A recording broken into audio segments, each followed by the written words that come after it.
Iniciamos hoy una exploración, yo diría que fascinante, de dos figuras que vivieron muy intensamente el convulso siglo XX europeo, casi como en universos paralelos, ¿no? Efectivamente. Por un lado, tenemos a un sacerdote español, José Polo Benito. Su fe, sus viajes, todo quedó reflejado en lo que escribió y hasta fotografió. Y por el otro, pues, Benito Mussolini, un hombre que, redefinió la política italiana y dejó una huella imborrable en la historia. Exacto. Y para este análisis nos basamos en, una selección de textos y fotografías del archivo del beato José Polo Benito, que fue sacerdote de An de Toledo, un gran viajero, y también en fragmentos de una biografía muy detallada de Mussolini.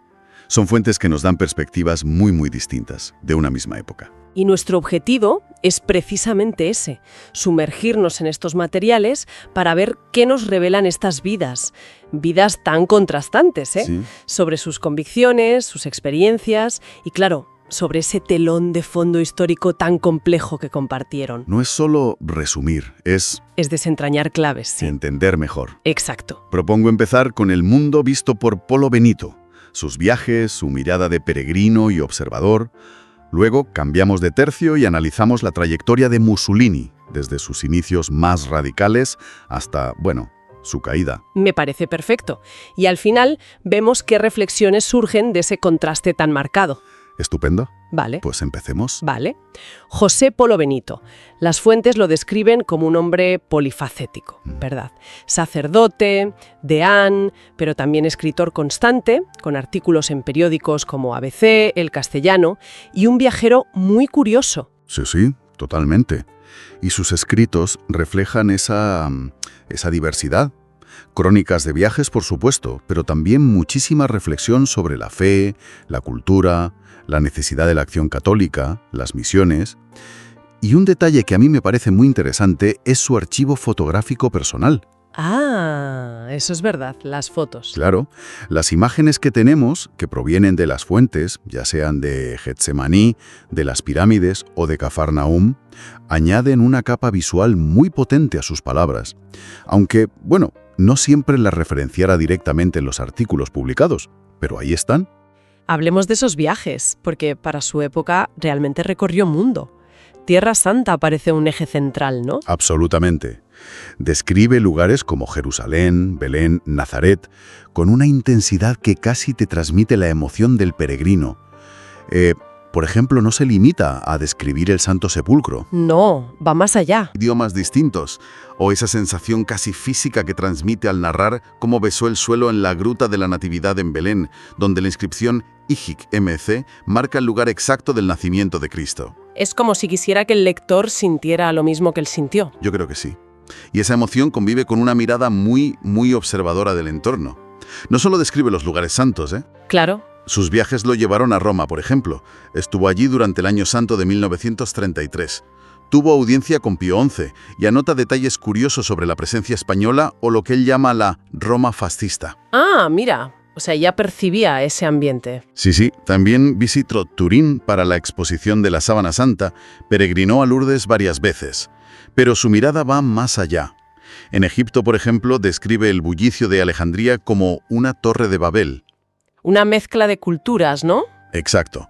Mezcla de culturas, de idiomas, la burocracia y luego la experiencia de visitar las pirámides en camello, algo que hoy nos parece turístico, pero que él relata como una aventura.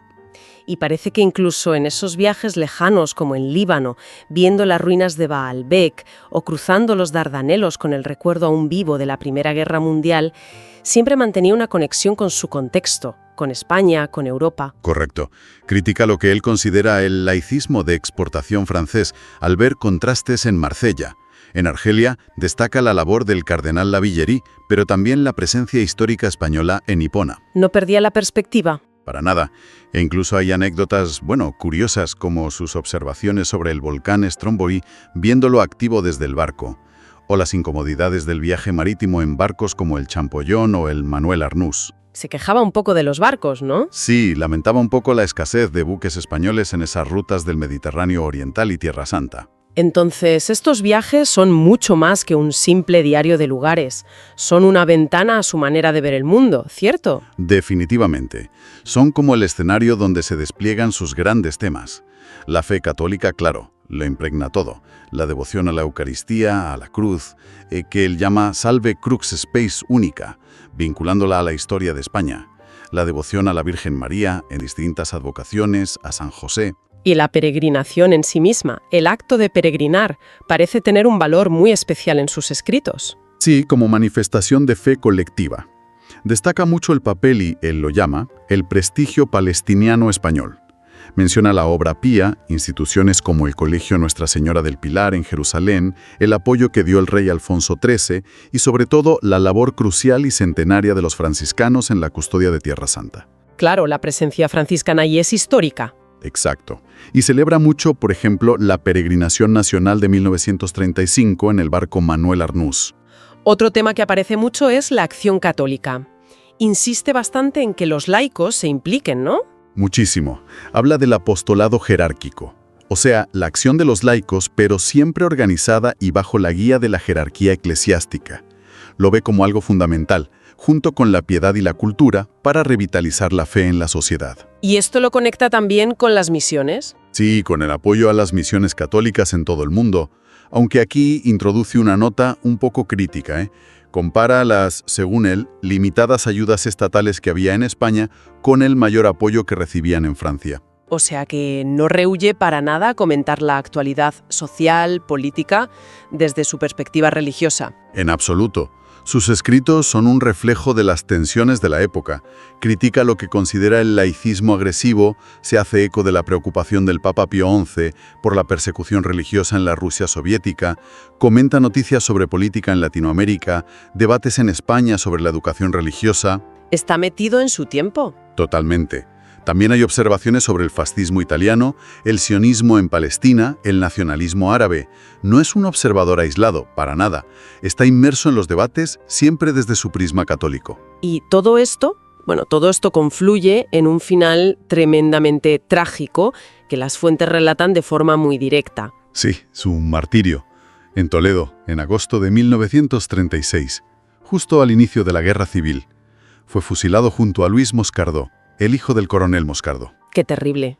Y los testimonios que se recogen en las fuentes, como se indica, subrayan su entereza final. Murió gritando «Viva España» y «A Cristo Rey», una vida dedicada a la fe, a la cultura, truncada de forma brutal por la violencia política. Un final que contrasta, de manera radical con la trayectoria y el final de la otra figura que estamos analizando hoy, Benito Mussolini. Si Polo Benito se movía en la órbita de la fe, Mussolini lo hacía en la de la política más radical y la conquista del poder. Totalmente diferentes. La biografía que manejamos nos lo presenta ya desde joven como una figura muy rebelde, muy radical. Periodista sí, pero incendiario. Su anticlericalismo era militante. Hay un episodio muy fuerte en Forlì, ¿no? Sí, atacando el Palacio Arzobispal tras la ejecución de Ferrer Guardia en España. Eso es muy revelador de esa etapa inicial suya. Una rebeldía que parece que le venía de lejos. Expulsiones del colegio, dificultades económicas en la familia, aunque también tuvo una formación intelectual, digamos, autodidacta, importante. Sí. Su estancia en Suiza fue clave en eso. Trabajos duros, contacto con revolucionarios como Angélica Balabanov y lecturas voraces. Nietzsche, Stirner, Blanqui, Schopenhauer. ¿Una mezcla curiosa? Sí, pensadores que, de formas diversas, pudieron influir en su visión del mundo y en su activismo. Un activismo que le costó expulsiones de Suiza y también de Austria. Pero su gran salto, digamos, lo dio dentro del socialismo italiano. Llegó a dirigir el periódico oficial del partido, el Avanti. Y con mucho éxito, además. Multiplicó su tirada. Entonces, ¿qué provoca la ruptura? ¿Por qué se va? La Primera Guerra Mundial. Esa fue la clave. El Partido Socialista Italiano defendía la neutralidad, pero Mussolini se convenció de que Italia tenía que intervenir. Veía la guerra como una posible catalizadora de cambios revolucionarios. Una visión muy particular. Sí, y esa postura le enfrentó directamente con el partido. Le costó la dirección del Avanti y finalmente su expulsión. Y justo ahí es cuando funda su propio periódico, Il Popolo d'Italia, y poco después, en 1919, los Fasci Italiani di Combattimento. Ahí empieza el camino hacia el fascismo. Un camino donde la violencia política juega un papel central desde el minuto uno. El escuadrismo, esos grupos paramilitares fascistas atacando a socialistas, sindicatos, cooperativas. Crearon un clima de terror, ¿no? Sí, generaron un clima de inestabilidad y miedo, sobre todo en el norte y centro de Italia. Aunque electoralmente al principio eran muy débiles, la violencia era su carta de presentación y su herramienta de presión principal. La biografía destaca algo que me parece clave, su enorme pragmatismo ideológico. Hay una cita que lo resume muy bien. Sí, esa que dice: «Nos permitimos el lujo de ser aristocráticos y democráticos, conservadores y progresistas, reaccionarios y revolucionarios, según las circunstancias». Es demoledora. Lo dice todo, ¿verdad? Exacto. Esa flexibilidad ideológica, o quizá esa falta de una ideología rígida, más allá de la conquista y el ejercicio del poder, fue fundamental. Combinaba la acción violenta y subversiva de sus escuadras con una estrategia parlamentaria una vez que consiguió ser elegido diputado en 1921. Un doble juego, vamos, muy calculado. Que culmina con la famosa marcha sobre Roma en octubre de 1922. ¿Fue un golpe de Estado real? ¿O más bien una puesta en escena que funcionó? Fue una amenaza muy seria. Miles de fascistas convergieron sobre Roma, eso es verdad, pero no hubo una toma militar del poder como tal. La clave fue la decisión del rey, de Víctor Manuel III, de no declarar el estado de sitio. ¿Y en lugar de eso? En lugar de eso, le ofreció a Mussolini la jefatura del gobierno. Fue una mezcla de presión, de bluff y también de debilidad del sistema parlamentario que había entonces. Y una vez que tuvo el poder en sus manos, no tardó mucho en consolidarlo de forma autoritaria. No, que va. Primero formó un gobierno de coalición, pero enseguida impulsó leyes como la Ley Acerbo, una ley diseñada para garantizar una mayoría parlamentaria aplastante al partido más votado, que obviamente esperaba que fuera el suyo. Muy hábil. Y luego vino la crisis por el asesinato del diputado socialista Matteotti en 1924, un crimen que claramente apuntaba a los fascistas. Fue una crisis enorme. Pero en lugar de hundirlo, parece que lo utilizó para afianzarse todavía más. ¿Cómo es posible? Increíblemente sí.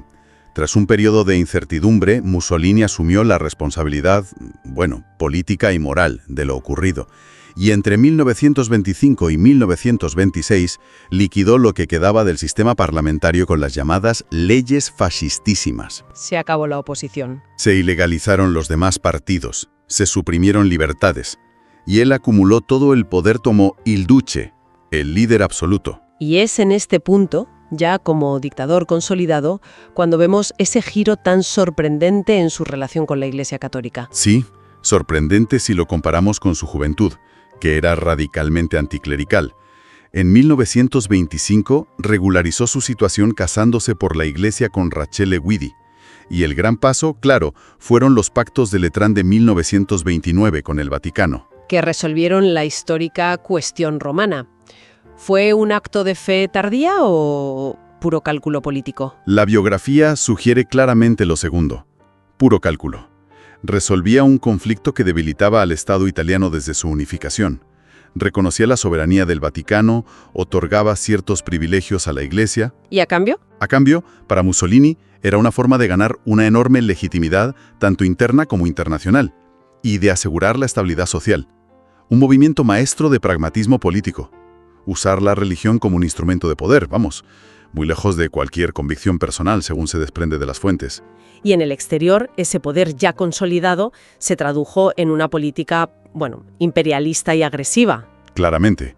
La invasión de Etiopía en 1935-36 buscaba restaurar un supuesto prestigio imperial perdido, pero le costó sanciones internacionales y le aisló de las democracias occidentales. Y eso le empujó hacia Hitler. Definitivamente. Le empujó hacia la Alemania de Hitler y a la formación del eje Roma-Berlín. Una alianza que lo llevaría directo al desastre en la Segunda Guerra Mundial. Así es. Entró en la guerra en 1940. Y según indica la fuente, lo hizo a pesar de que el país no estaba preparado y gran parte de la población, e incluso del estamento militar, eran reacios. Las derrotas se acumularon muy rápido. Grecia, África. Hasta su caída en 1943. Sí, en julio del 43.